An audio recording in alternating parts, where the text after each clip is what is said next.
तब मेरा महादेव मेरे सामने आया।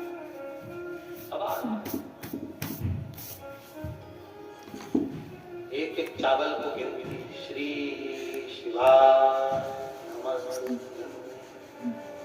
नमः शिवाय, ओम नमः शिवाय, शिवाय। 1,00,000 चावल के दाने कितने? 1,00,000 चावल के दाने इकट्ठे करे, सफेद वस्त्र में रखे, बेलपत्री उसके नीचे रखी, उसके ऊपर वो चावल की ढेरी बना ली। चावल की ढेरी बनाकर शिवरात्रि का दिन, प्रदोष का दिन, ऐसी कोई प्रदोष नहीं छोड़ी खड़ग देव की पत्नी ने, और ऐसी कोई शिवरात्रि नहीं छोड़ी। प्रत्येक महीने की शिवरात्रि, प्रत्येक महीने की प्रदोष उस खड़ग देव की पत्नी ने शंकर भगवान की आराधना करना प्रारंभ करी। मेरा महादेव कुछ नहीं चढ़ा रही थी, केवल एक बेलपत्री जो नीचे रखी, उसके ऊपर जो शिवलिंग बनाया, चावल के दाने के बाद घी का दिया लगाकर बैठ जाते भगवान की आराधना करने के लिए। एक दिन खड़ग देव ने पूछ लिया, एक दिन खड़ग देव ने पूछा अपनी पत्नी से, ये क्या कर रही हो? मेरे शंकर को प्राप्त करना है, मुझे शिव का दर्शन करना। मैंने सुना है एक चावल के दाने से शंकर के शिवालय का दर्शन का फल मिलता है। 1,00,000 चावल के दाने चढ़ाती हूँ तो 1,00,000 शिवालय का फल मिलेगा। 1,00,000 चावल के दाने से, हाँ, जो उसने शिवलिंग का निर्माण करा, अपने दुख को कहा, बाबा मुझे तेरा दर्शन करना है। कहते हैं शिव महापुराण की कथा वर्णन करती है, उसी चावल की ढेरी में 1,00,000 चावल के दाने से लक्षेश्वर महादेव का दर्शन हो गया। लक्षेश्वर महादेव का दर्शन हुआ। ऐसे लक्षेश्वर महादेव जो 1,00,000 रूप धारण कर उस खड़ग देव की पत्नी के सामने खड़े थे। 1,00,000 शिवालय, 1,00,000 शिवलिंग, 1,00,000 शिवलिंग का निर्माण हो गया उसी जगह पर तुरंत और दर्शन से लक्षेश्वर महादेव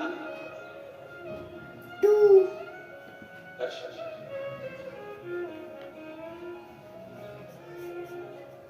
देखा, शिव जी ने पूछा क्या चाहती हो राजकुमारी रानी? रानी कहती है कुछ नहीं, आपका दर्शन हो गया और कुछ नहीं। रानी मेरा दर्शन खाली नहीं जाता, मेरा दर्शन खाली नहीं जाता। रानी जब तेरे प्राण छूटेंगे और तेरे पति के प्राण छूटेंगे, तुम दोनों मेरे कैलाश धाम पर मेरे गणों में शामिल होकर मेरी सेवा में तल्लीन रहो, मेरी सेवा में।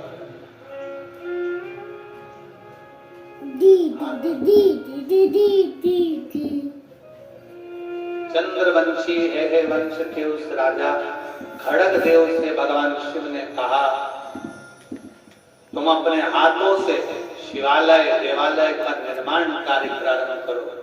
जो मंदिर टूट रहे हैं उसको बनवाने का कार्य प्रारंभ करो। तुम्हारे यहाँ संपदा की कभी कमी नहीं आने दूंगा और तेरे राज्य में कभी किसी को बीमार नहीं होने दूंगा, कभी किसी को दुखी नहीं होने दूंगा।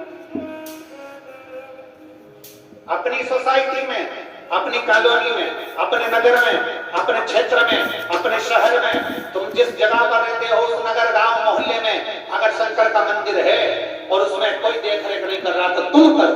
सफाई नहीं होती तुम करो, बल्ब नहीं लगा, लाइट नहीं लगी तुम लगवा, पंखा नहीं लगा तुम लगवा, पुताई नहीं हो रही तुम करो। उसके मंदिर में जो तुम सेवा करोगे, उसके मंदिर को जो तुम चकाचक कर दोगे तो वो भी तुमको चकाचक कर देगा, तुमको खाली नहीं लगेगा। सेवा करो जितनी कर सकते हो।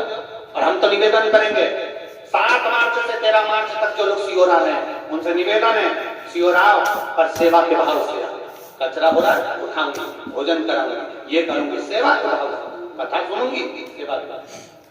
इसलिए 7 मार्च से 13 मार्च की कथा के बीच में 7 मार्च से 12 मार्च तक जिन लोगों ने निर्माल्य विसर्जन के रथ चलाए हैं, जिन्होंने निर्माल्य विसर्जन के रथ पूरे भारत की भूमि पर गांव-गांव, शहर-शहर में चलाए, नदी नाले पवित्र करने के लिए जिन्होंने निर्माल्य विसर्जन के रथ चलाए हैं, उनका सम्मान बिटले सेवा समिति इन्हीं 7 मार्च से 12 मार्च के भीतर शाम को 7 बजे वहीं कथा स्थल पर ही हम खुद अपने हाथों से आप लोगों को सम्मान पत्र प्रदान करेंगे और आपका सम्मान करेंगे। गौरवान्वित होंगे अपने आप को कि आपने निर्माल्य विसर्जन कर चला, हमें गौरव होगा।